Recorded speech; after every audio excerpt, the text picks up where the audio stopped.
Joining me now to speak about this, Democratic Congressman Krishnamoorthi of Illinois. He's a member of the House Oversight and Reform Committee, also the Intelligence Committee. Congressman, thanks so much for taking the time this morning. Thank you, Jim. First, I want to begin with the testimony, which promises to be powerful. Victims of shootings, but particularly child victims of shootings. I wonder, what goal does your committee have by bringing children such as Maya onto the floor? I think it's really important that people not understand gun violence as some far-off, distant academic issue, but it has a huge human impact. And having these children, as well as the family of victims, testify really brings it home as to what happens when we do nothing about gun violence. Let me ask you this, though, because Maya, our colleague, Nora News, spoke to her last week off camera, and here was a girl who didn't want to speak even to a man, even to a male journalist, because that brought back memories of the male shooter in this. I mean, clearly impacted and will be for years by the trauma of this. Are you concerned at all that this puts undue pressure on children such as Maya?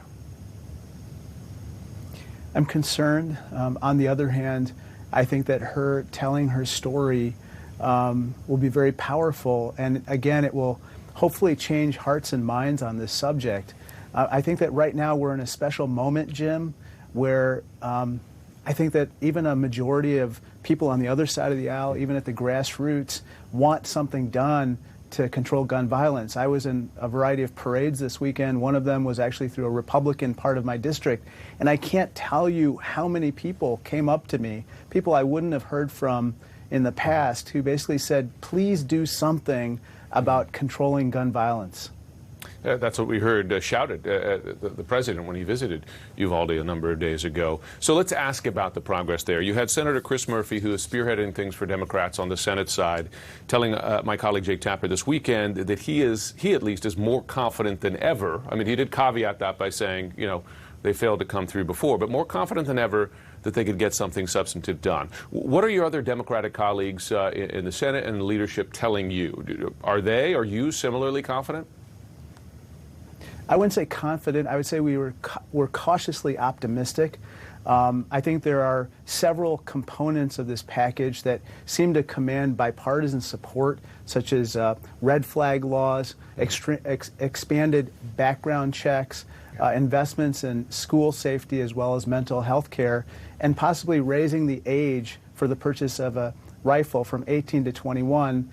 Finally, there's a measure that I'm championing which could make its way, which is having a 3-day waiting period for the purchase of rifles. This is something that's been incorporated in Florida, and it could be at the national level with positive benefits. Yeah, something that goes back to the Brady Law, right, and might have had an impact, particularly when you see folks buying their weapons so close. But some of the things you described there, you know, are higher bars for Republicans, and not just raising the age, but also the possibility of expanding background checks. There has been talk, though, of using what's been passed in Republican-run states as a model, and that includes Florida. 2018, you had this law passed following Parkland, and it included things, as you mentioned, such as raising the age from 18 to 21.